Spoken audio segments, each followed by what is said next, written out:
The chamber was dark and cold, just like every other day since the war ended. Commander Zethkar sat in the witness chair, his 4 arms resting on the metal table before him. His crystalline skin, once bright blue with pride, now flickered between dull gray and sickly yellow. The other species in the room watched him with careful eyes. Some were his old allies. Others had been neutral during the conflict. All of them wanted to hear his story about the humans, the tribunal leader, an ancient being with tentacles instead of arms, leaned forward. Commander Zethkar of the Vorthik Empire, you have served in our military for 60 standard cycles. You have fought in 12 major conflicts across the galaxy. Yet you sit before us today as a broken soldier. Tell us about the humans. Zethkar. Skin flashed red for just a moment, then returned to gray. The humans, he said, his voice barely above a whisper. We thought they were nothing. We were so very wrong. He closed his 3 eyes and remembered. 3 standard cycles ago, the Vorthek Empire had been strong. They controlled 47 star systems and commanded the respect of hundreds of species. Their ships were fast and powerful. Their soldiers were brave and well-trained. They had never lost a war. Our scouts found them by accident, Zethkar continued. A small blue planet in an unremarkable system. 3rd planet from a yellow star. The locals called it Earth. Our intelligence teams said they were primitive. They had only recently developed faster than light travel. Their ships were crude. Their weapons were basic. We classified them as Class 7 developing civilization. The Chithan representative, an insect-like creature with compound eyes, clicked. Its mandibles. Class 7 species are not considered threats. They usually surrender when shown superior force. That is what we thought, Zethkar said. We were not the only ones interested in this system. The Chithan swarm wanted their resources. The Luminar Collective saw potential slave worlds. We decided to work together, a simple pacification operation. Show them our ships, demand surrender, integrate them into our empire as workers. Standard procedure. He paused and looked around the room. We sent a fleet of 200 ships. Enough to intimidate, but not enough to completely destroy their infrastructure. We needed them alive to be useful. Admiral Kate Morrison commanded their defense fleet. She was small, even for a human. Pale skin, gray hair, probably old by their standards. She looked fragile. The tribunal waited. They knew this part of the story would be important. We approached their homeworld with full military display. Our ships formed attack formations. We broadcast the standard surrender demand on all frequencies. We told them they had 1 rotation to respond, or we would begin bombardment of their military installations. Zethkar's skin flickered yellow again. Admiral Morrison responded within minutes. She appeared on our main screen, sitting in what appeared to be a simple command chair. Behind her, we could see human officers working at primitive computer stations. She smiled at us, actually smiled. The Luminar representative, a being of pure energy contained in a mechanical shell, hummed with curiosity. Smiled? That is unusual for a species facing extinction. She thanked us, Zethkar said, his voice getting stronger. She said humanity appreciated the advance notice of hostile intent. Then she said something that still haunts my dreams. She said the human species had been preparing for this day since they first looked up at the stars.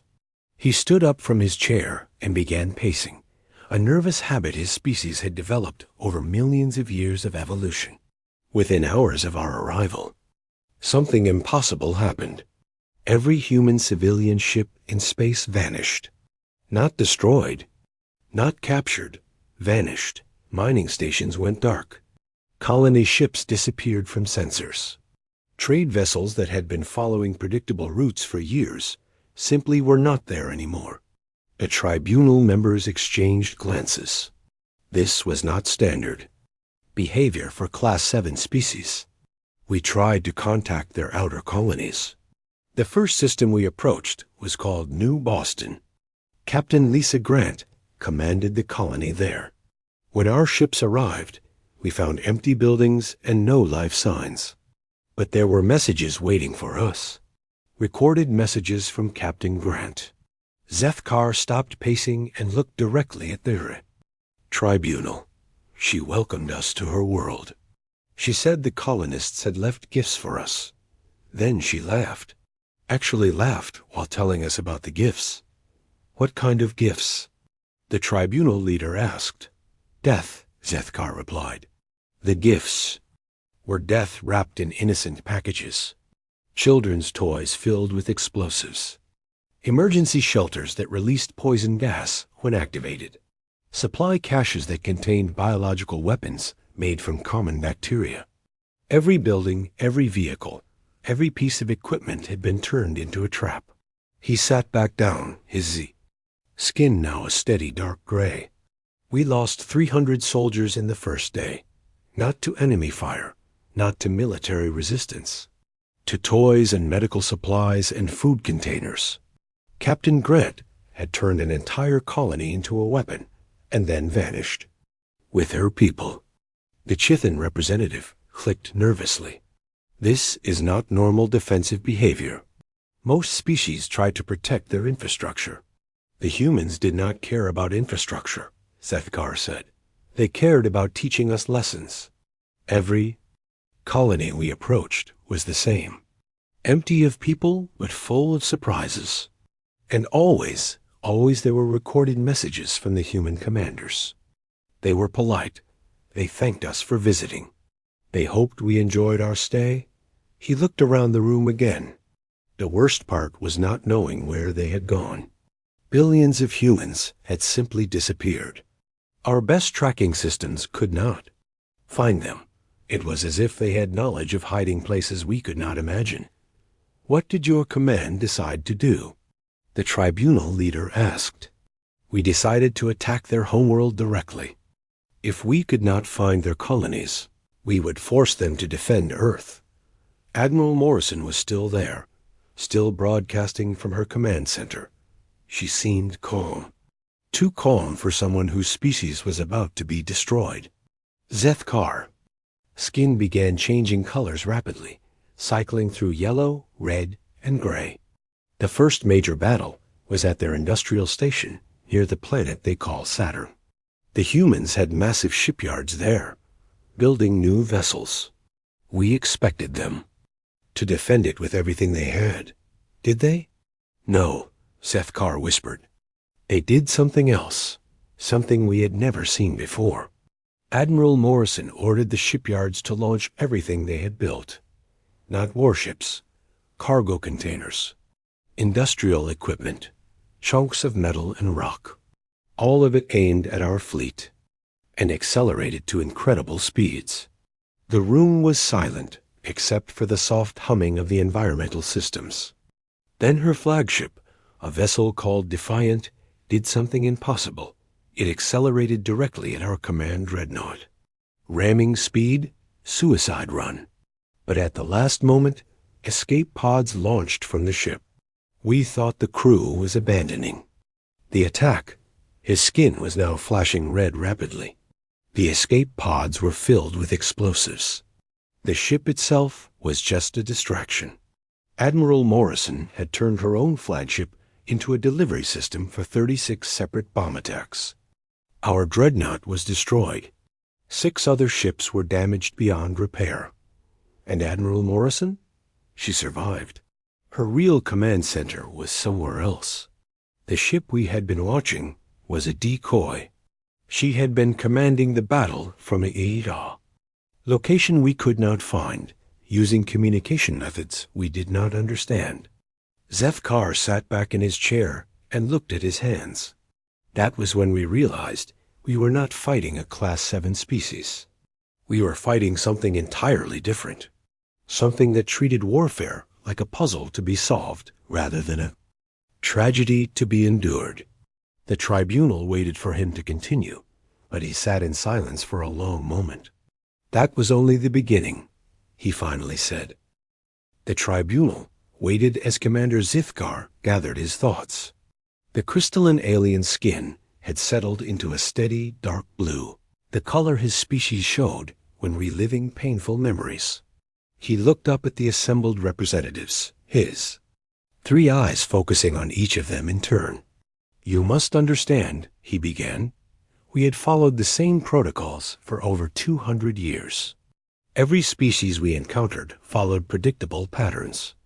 They would either surrender immediately when faced with superior force, or they would fight desperately to protect their homeworld until they were overwhelmed. The humans did neither." The tribunal leader's tentacles moved in what other species had learned was a gesture of curiosity. "Explain the protocols you followed." "Standard Imperial expansion doctrine," Zethkar replied. "First, we demonstrate overwhelming superiority through a show of force. Our ships arrive in battle formation, weapons charged, shields raised. Second, we broadcast surrender demands with a reasonable time limit. Third, we offer terms for peaceful integration into the Empire.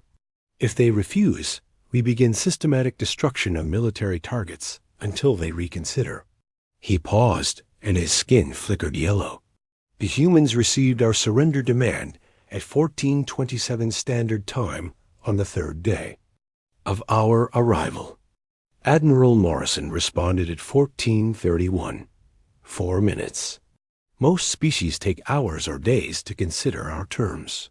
She appeared on our communication screen, wearing what we later learned was called a dress uniform. She looked directly into the camera and spoke in clear, measured tones. Zethkar stood up again and began his pacing. She said, and I remember her exact words, "Thank you for the courtesy of advance notice. The human species accepts your declaration of hostile intent. We appreciate the opportunity to respond appropriately." Then she smiled again and added, "We have been looking forward to this conversation for quite some time." The Chithan representatives' compound eyes reflected the chamber's dim light. "Looking forward to it? That suggests they expected contact with your empire." "That is what we thought at first," Zethkar agreed. "But we were wrong. They had not been expecting us specifically. They had been expecting someone like us. Some hostile force that would eventually find Earth and demand submission.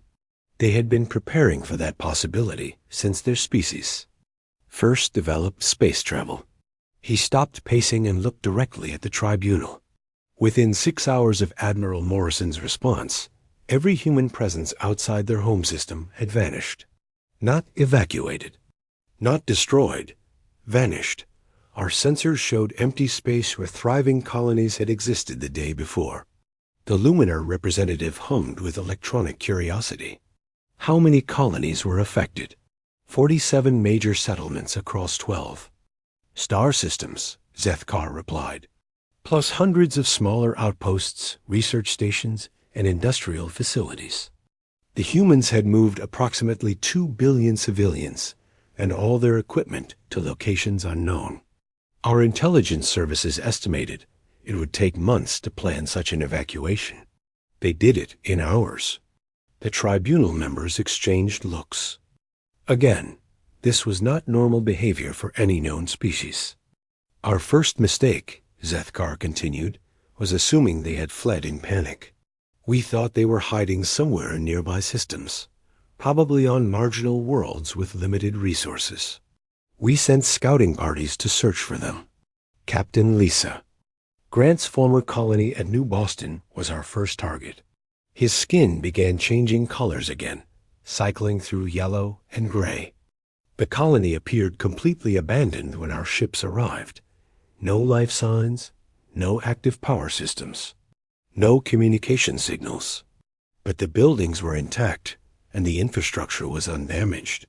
It looked like the colonists had simply walked away from their homes. What did your forces find?" "Captain Grant had left a message for us," Zethkar said quietly. "A holographic recording that activated when our soldiers entered the main administrative building. She appeared to be standing in the same room. wearing civilian clothes and holding what appeared to be a human child. She welcomed us to New Boston and hoped we would enjoy our visit. He sat back down, and his skin darkened further. Then she explained the gifts she had left for us. She said human children loved surprises, and she thought alien visitors might enjoy them too. She pointed to various objects around the room: a colorful ball, a stuffed animal, a toy vehicle, educational books, art supplies. The silence in the chamber was complete. Each gift was a weapon, Sethkar whispered. The ball exploded when touched, releasing metal fragments in all directions. The stuffed animal contained a gas that caused immediate paralysis in Vorthic nervous systems.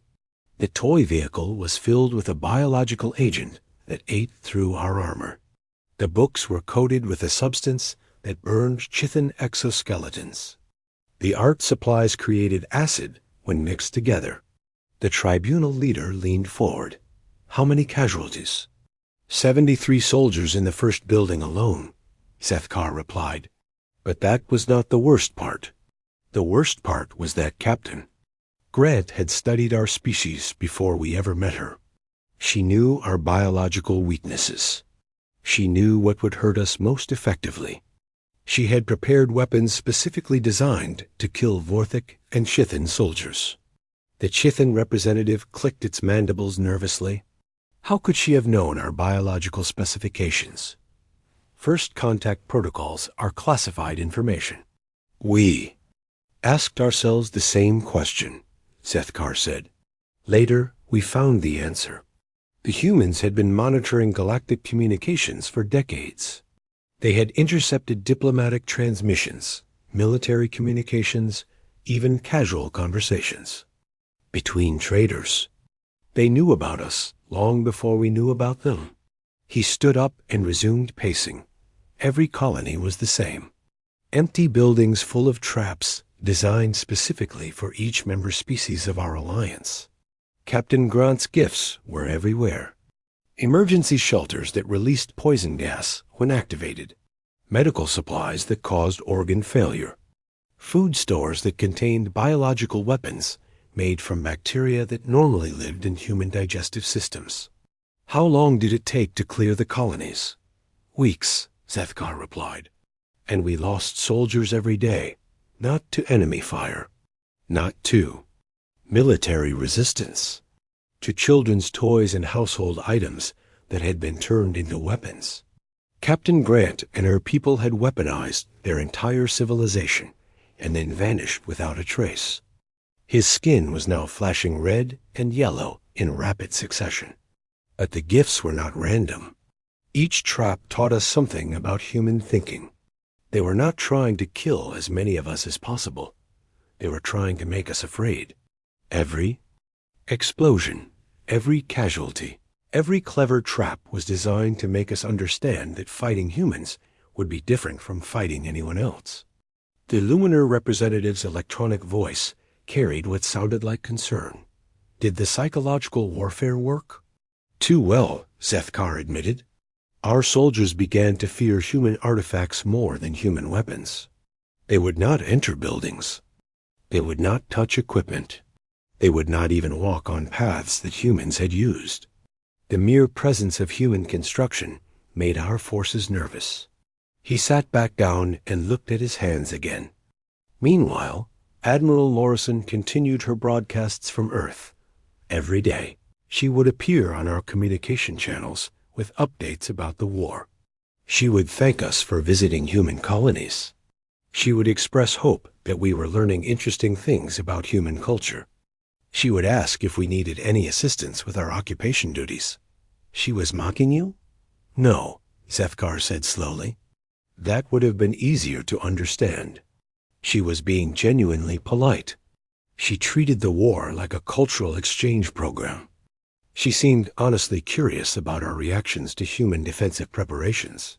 The chamber fell silent again as the tribunal processed this information. After 6 weeks of clearing colonies, Sethkar continued, we had learned several important facts about humans.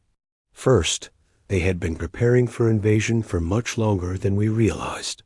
Second, they understood our species better than we understood theirs. Third, they were willing to abandon everything they had built rather than let it fall into enemy hands. Fourth, they treated warfare like a learning experience. He looked up at the tribunal, but we still did not know where they had gone. 2 billion humans had vanished without leaving any trace of their destination. Our best scouts could not find them. Our intelligence services had no leads. It was as if they had knowledge of hiding places that existed outside normal space. The tribunal leader's tentacles moved in the gesture that meant deep thought. What did your command decide to do? High Command ordered a direct assault on Earth. Sethkar replied, if we could not find the missing humans, we would force them to reveal themselves by threatening their homeworld. Admiral Morrison was still there, still broadcasting from her command center. We thought she would have to defend her planet with whatever forces she had left. His skin began cycling through colors again. We assembled the largest fleet in Vorthic history. 800 ships from our empire, 400 from the Chithan. Swarm, 200 from the Luminar Collective. 1,400 ships total, carrying over 2 million soldiers and enough firepower to destroy entire star systems. Surely that was sufficient force to overwhelm human defenses? Commander Zethkar's skin had turned completely gray now, the color his species displayed when confronting memories too painful to process normally. He sat motionless in the witness chair for several minutes before continuing his testimony. Tribunal waited patiently, understanding that some experiences required time to put into words. The ground campaign, he finally said, was where we learned that Admiral Morrison had not been humanity's only tactical genius. General Ryan Bell commanded their planetary defense forces, and he had developed what humans called asymmetric warfare. We had no word for it in our language, because no civilized species had ever fought that way before. The Chithan representative leaned forward. Explain asymmetric warfare. Warfare without rules, Zethkar replied. Warfare where anything that exists can become a weapon, where any person can become a soldier, where any location can become a battlefield. General Bell had taught his species to fight as if the very concept of civilian infrastructure was meaningless. He stood up and began pacing again, his movements more agitated than before. Our first major ground operation was on the human colony world designated Kepler 442b. The planet had a toxic atmosphere that required special breathing equipment for most species. We thought this would limit human defensive capabilities. We were wrong. What happened? Colonel Amy Foster commanded the human forces there. She had done something that violated every principle of civilized warfare we knew. Instead of being hindered by the toxic atmosphere, she had found ways to use it as a weapon. Her soldiers had modified their atmospheric processors to concentrate the natural poisons and disperse them in concentrated clouds. Zethkar's skin began flickering between gray and yellow. When our troops landed, they found themselves fighting an enemy that could breathe poison and use it against us. Colonel Foster's forces would appear from toxic fog banks that killed our soldiers instantly. They would retreat into atmospheric conditions that our equipment could not handle. They had turned the planet's natural hazards into tactical advantages. The Luminar representative hummed with electronic concern. Did your forces adapt to these conditions? We tried, Zethkar said, but every time we developed countermeasures. The humans would change their tactics. Colonel Foster seemed to treat each engagement as an experiment. She would test different poison concentrations, different delivery methods, different ways of using the environment itself as a weapon. He stopped pacing and looked at the tribunal. The most disturbing part was not the tactics themselves. It was how Colonel Foster treated the destruction of her own colony. When our forces finally gained control of the main settlement, we found that she had systematically destroyed everything of value rather than let it fall into our hands. That is not unusual defensive behavior, the tribunal leader observed. You do not understand, Sethkar replied. She did not destroy it randomly or in desperation. She destroyed it methodically, with careful planning, in ways that would teach U.S. lessons about fighting humans. Every building that exploded took out carefully calculated numbers of our soldiers. Every piece of infrastructure that failed was timed to cause maximum disruption to our supply lines. His skin was now cycling rapidly through different colors. Colonel Foster had spent months before our arrival studying our military procedures. She knew how we would approach her colony, which buildings we would occupy first, where we would establish command posts, how we would distribute our forces. She had prepared the destruction of her own home to be as educational as possible for us. The Chithan representative clicked its mandibles. Educational? She was teaching us that humans would destroy anything rather than let it be used against them, Sethkar explained. But more than that, she was teaching us that they could destroy things in ways that would hurt us even after we occupied their territory. Every exploding building was a lesson in human engineering. Every trap was a demonstration of human psychology. Every casualty we suffered taught us something new about how humans thought about warfare. He sat back down, and his skin settled into a steady dark gray. But Colonel Foster was not finished teaching us. After we had occupied her ruined colony, she began broadcasting messages to our troops. Not to our commanders, to our individual soldiers. The silence in the chamber was complete. She spoke to them by name, Sethkar whispered.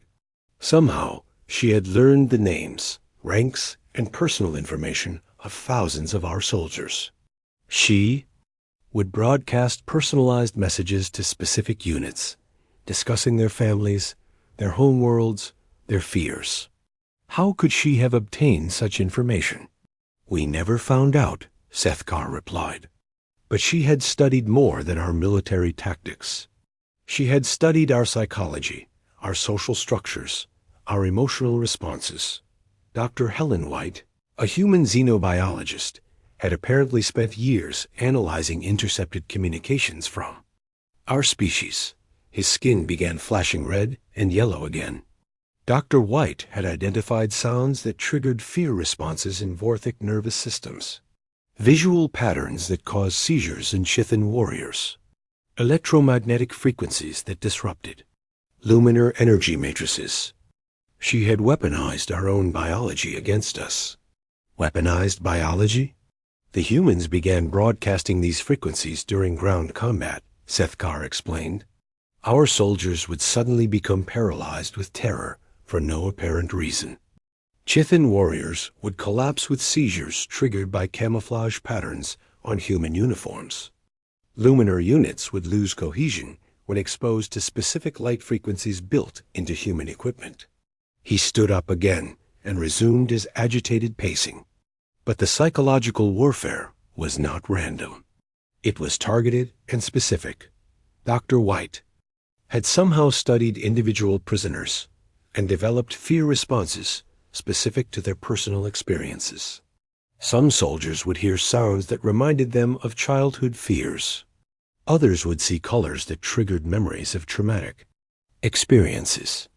The tribunal leader's tentacles moved in what other species recognized as distress. This suggests detailed study of individual psychology. Exactly, Sethkar said.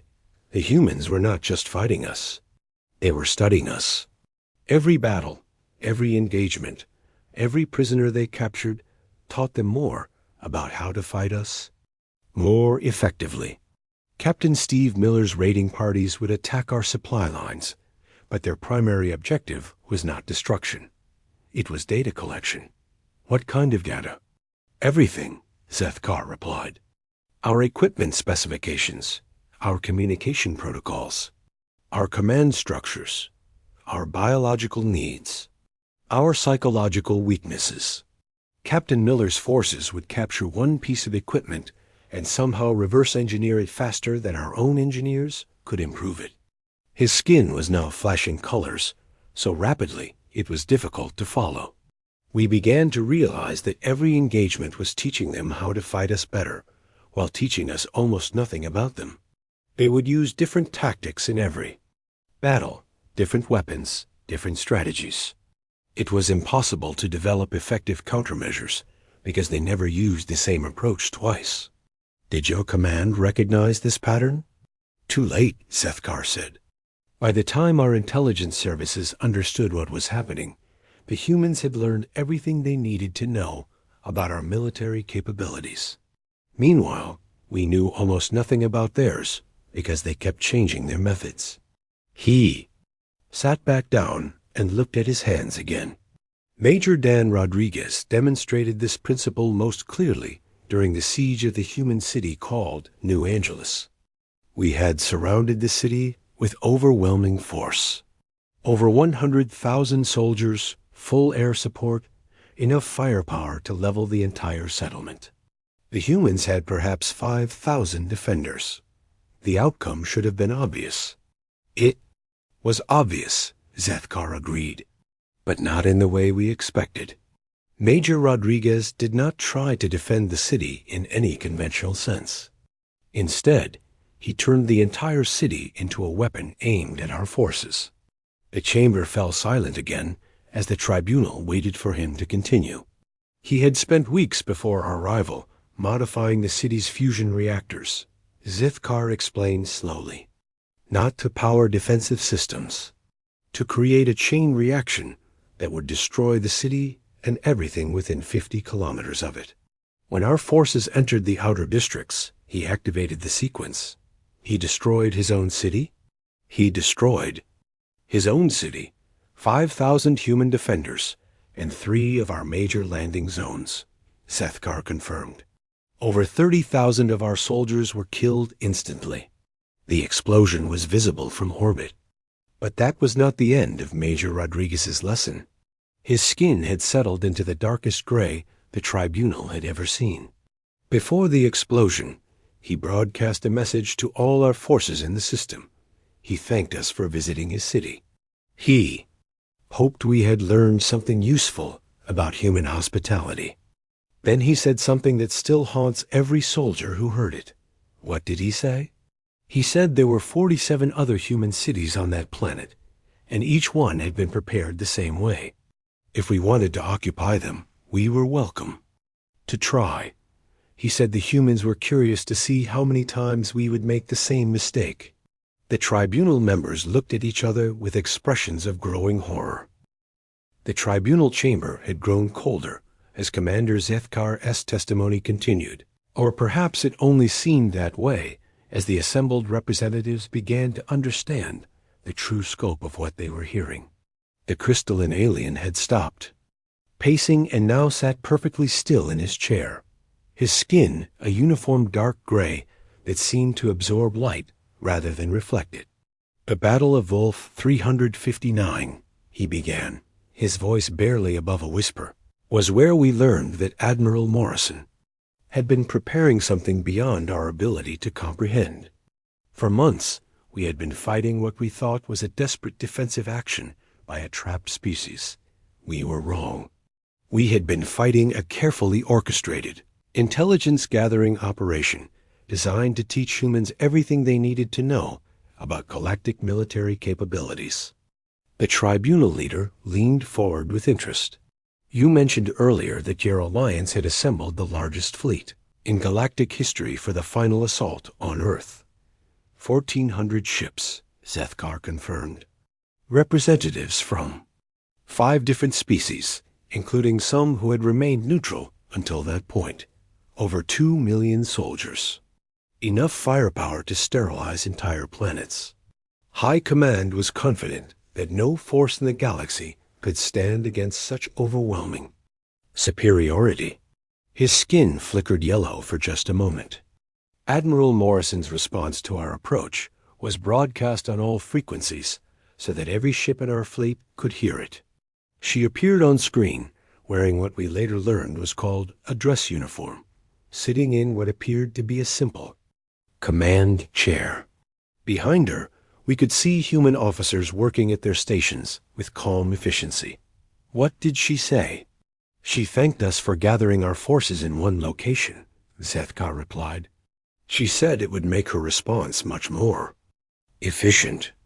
Then she smiled that same smile we had seen during our first contact and added something that chilled every commander in our fleet. She said humanity had been looking forward to this opportunity to demonstrate what they had learned from our previous encounters. The Chithan representative's compound eyes reflected the chamber's dim lighting. What had they learned? Everything, Zethkar said simply. They had learned our ship designs, our weapon capabilities, our tactical preferences, our command structures, our psychological weaknesses. Every battle we had fought, every engagement we had won or lost, had taught them something new about how to fight us. He stood up slowly and walked to the center of the chamber, but we did not understand this yet. When our fleet entered the human solar system, we found what appeared to be a standard defensive formation. Admiral Morrison's ships were positioned around Earth in predictable patterns. Their weapons were charged, but not particularly impressive. Their numbers were less than 1/10 of our force. It appeared to be a conventional defensive strategy? Exactly. What we expected from a species facing extinction, Zethkar agreed. Our tactical computers calculated a 97% probability of victory within 6 standard hours. Admiral Morrison's forces would make a desperate stand, inflict some casualties, and then be overwhelmed by superior numbers. His skin began cycling through colors again, but more slowly than before. The first indication that something was wrong came from Commander Jake Thompson's stealth reconnaissance units. They had been sent ahead to map human defensive positions and identify priority targets. They reported finding debris fields scattered throughout the system. Debris from previous battles? That is what we thought, Zethkar said. Wreckage from human ships destroyed in earlier engagements, or perhaps industrial waste from their manufacturing stations. Our sensors showed chunks of metal, deactivated equipment, what appeared to be discarded cargo containers. Nothing threatening. He paused and his skin darkened. We were wrong. Every piece of debris was a carefully positioned weapon platform. The cargo containers held kinetic projectiles. The deactivated equipment contained active sensor systems and targeting computers. The chunks of metal were camouflaged missile launchers. The Luminar representative hummed with electronic curiosity. A hidden defensive network? More than that, Zethkar replied. Commander Thompson had discovered that humans had spent months seeding our approach route with disguised weapons. They had studied our navigational preferences, our formation tendencies, our tactical protocols. They knew exactly where our ships would be positioned when we entered their system. How could they have predicted your formations with such accuracy? Because they had been watching us for months, Zethkar explained. Every battle we fought, every maneuver we performed, every tactical decision we made had been observed and analyzed by human intelligence services. They had developed computer models that could predict our behavior with frightening precision. He returned to his chair and sat down heavily.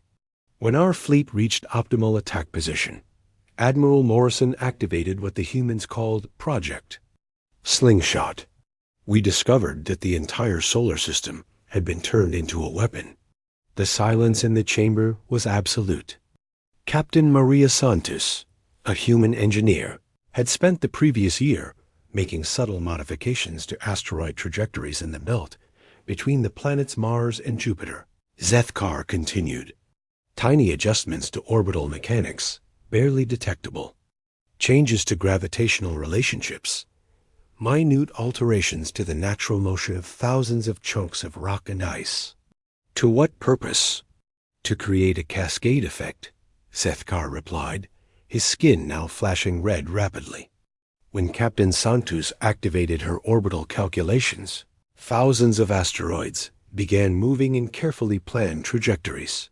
Each one was aimed at a specific location, where her computers predicted our ships would be positioned. The tribunal. Leader's tentacles moved in what other species recognized as horrified fascination. They weaponized an entire asteroid belt? They weaponized physics itself, Zethkar said.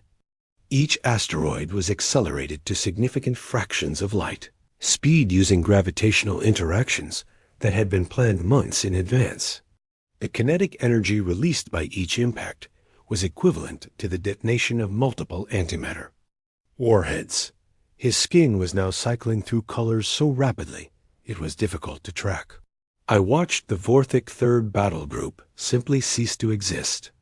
18 heavy cruisers, 6 dreadnoughts, and 47 support vessels were vaporized by impacts that released more energy than some star systems produce.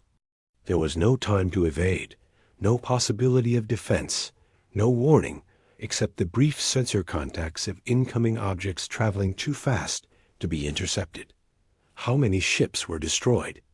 Over 400 in the first wave, Zethkar replied. But that was only the beginning. Captain Santos had calculated multiple waves of impacts, timed to catch ships trying to escape the first barrage. Every evasive maneuver we attempted had been predicted and countered by her orbital mechanics. He stood up again and resumed his nervous pacing. Admiral Morrison broadcast another message during the bombardment. She appeared calm and professional, as if she were discussing routine military exercises rather than the destruction of entire fleets. She explained that humanity had been observing galactic military tactics for some time and had developed what she called creative solutions to the problem of fighting superior numbers. Creative solutions? Human tactical doctrine, Zethkar explained, was based on the principle that any problem could be solved if you approached it from an unexpected direction. They did not try to match our firepower or our numbers. Instead, they changed the nature of the battlefield itself. His skin had settled into a steady red now, the color his species displayed when confronting overwhelming trauma. While Captain Santus's asteroid bombardment was destroying our ships, General Bell's ground forces launched simultaneous precision strikes on every known alien military installation within 50 light years of Earth. The tribunal members exchanged looks of disbelief. Simultaneous strikes? The Chithan representative asked. How is that possible? For years, human merchant vessels had been traveling throughout our territories, Zethkar explained. We thought. They were simple traders, buying and selling goods at various ports. We were wrong.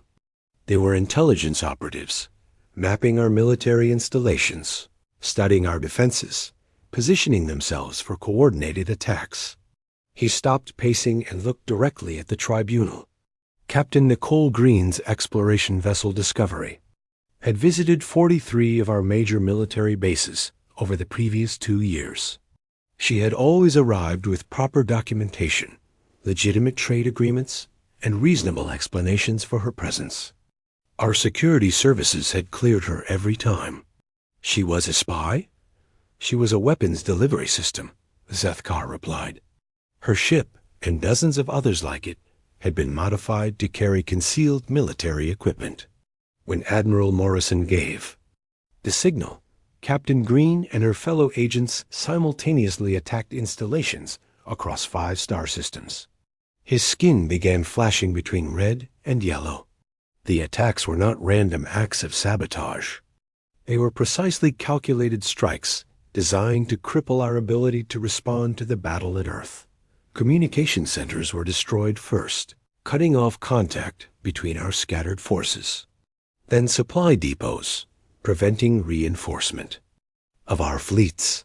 Finally, command installations, leaving our remaining ships without coordination or leadership. Commander Zethkar remained motionless in his chair for several long minutes after finishing his account of the Battle of Wolf. 359. His crystalline skin had settled into a color the tribunal had never seen before, a deep purple that seemed to absorb all light that touched it. When he finally spoke again, his voice carried the weight of someone who had witnessed the end of one era and the beginning of another. The aftermath of the war, he began slowly, was perhaps more disturbing than the conflict itself. You must understand that we expected the humans to behave like every other victorious species in galactic history. We expected them to demand territory, tribute, subjugation of defeated enemies. We expected them to exploit their victory for material gain. The tribunal leader's tentacles moved in a gesture of patient attention. What did they demand instead? Cultural exchange programs, Zethkar replied, his skin flickering with what appeared to be confused yellow. Joint scientific ventures, mutual defense agreements, humanitarian aid. President Linda Carter's administration presented peace terms that seemed too generous to be genuine. He stood up slowly and began his familiar pacing, though his movements were more controlled now, less agitated. The first human diplomatic mission arrived at our capital world 6 months after the Battle of Wolf. 359. Dr. Patricia Nelson led a team of what they called xenological ambassadors. They came bearing medical supplies, technological improvements, and offers of assistance that made no apparent economic sense. Assistance with what? Everything, Zethkar said. Improved agricultural techniques that could increase food production on marginal worlds. Medical treatments for diseases that affected our species. Engineering solutions for infrastructure problems we had struggled with for decades. Educational programs for our young. Cultural preservation projects for endangered traditions. The Chithan representative clicked its mandibles nervously. This does not sound like typical post-war exploitation. That is what we thought initially, Zethkar. Agreed, but we were wrong again. The humans were not being altruistic. They were being strategic. Every gift came with opportunities to study our biology, our psychology, our social structures, our technological capabilities. His skin began cycling through colors again, but slowly and deliberately. Dr. Nelson's medical supplies included diagnostic equipment that recorded detailed biological data about every patient treated. The agricultural improvements required human technicians to study our soil composition, climate patterns, and ecosystem relationships. The educational programs involved human teachers who learned our languages, our history, our cultural values. They were gathering intelligence? They were conducting the most comprehensive intelligence-gathering operation in galactic history, Zethkar confirmed. But they were doing it openly, with our full cooperation and gratitude. We welcomed their assistance because we needed it. The war had damaged our infrastructure and depleted our resources. Human aid was genuinely helpful. He stopped pacing and looked directly at the tribunal. Meanwhile, Professor Robert Kim's post-war analysis papers were being freely distributed throughout the galaxy. Academic publications that described human military innovations in precise detail. Technical manuals that explained the engineering behind their weapon systems. Strategic assessments that revealed exactly how they had achieved victory against superior numbers. The Luminar representative hummed with electronic confusion. Why would they reveal their military secrets? Because they were not secrets, Zethkar replied. Every innovation described in Professor Kim's papers was already obsolete. The humans had moved on to new technologies, new strategies, new approaches. To warfare that made their previous methods seem primitive by comparison. His skin settled into a steady dark blue. The papers served multiple purposes. They established human expertise in military science, making other species more likely to seek their advice on security matters. They demonstrated human willingness to share knowledge, building trust and goodwill. Most importantly, they made it clear that human military capabilities were constantly evolving. Evolving in what direction? We did not know, Zethkar admitted. That was the point.